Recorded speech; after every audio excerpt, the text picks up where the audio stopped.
শ্রমিকের ছদ্মবেশে বাগডোগরার ব্যাংডুবি সেনা ছাউনিতে ঢোকার চেষ্টা।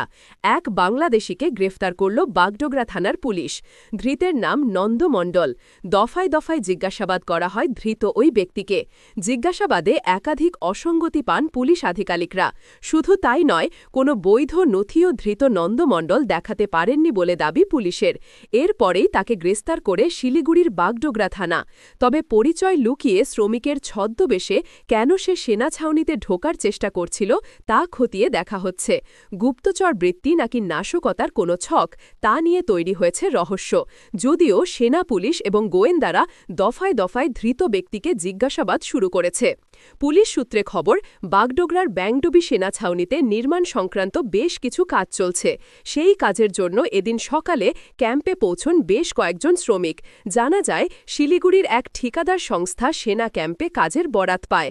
সেই ঠিকাদার সংস্থার হয়েই এদিন সকালে কাজে যান শ্রমিকরা। কিন্তু ধৃত নন্দমণ্ডলের গতিবিধি এবং কথাবার্তায় সন্দেহ তৈরি হয় কর্তব্যরত জওয়ানদের।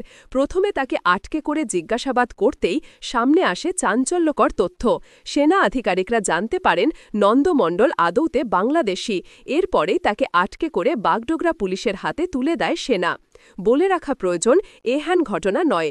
গত ২৮ মে ভোর ৫টা নাগাদ ব্যাংডুবির MES মোড়ে সন্দেহজনকভাবে ঘোরাফেরা করতে দেখে এক ব্যক্তিকে আটক করে সেনা জওয়ানরা। জিজ্ঞাসাবাদ করতে জানা যায় ওই ব্যক্তি বাংলাদেশের নাগরিক।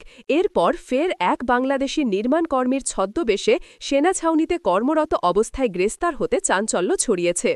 উল্লেখযোগ্য, ভৌগোলিক দিক থেকে খুবই গুরুত্বপূর্ণ শিলিগুড়ি শহর। শিলিগুড়ি তো বটেই, মাটিগাড়া, নকশালবাড়ি, ফাঁসি দেওয়া, চোপড়া ও ইসলামপুরের কিছু অংশকে নিয়ে রয়েছে চিকেন স্মেক, যাকে শিলিগুড়ি করিডোরও বলা হয়। অত্যন্ত স্পর্শকাতর এলাকা এটি।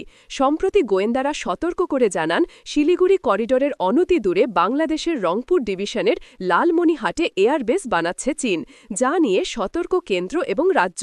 শুধু তাই নয়, জঙ্গিদের টার্গেটেও রয়েছেন এই এলাকা। এই বিষয়ে আগেই সতর্ক করে রাজ্য পুলিশও।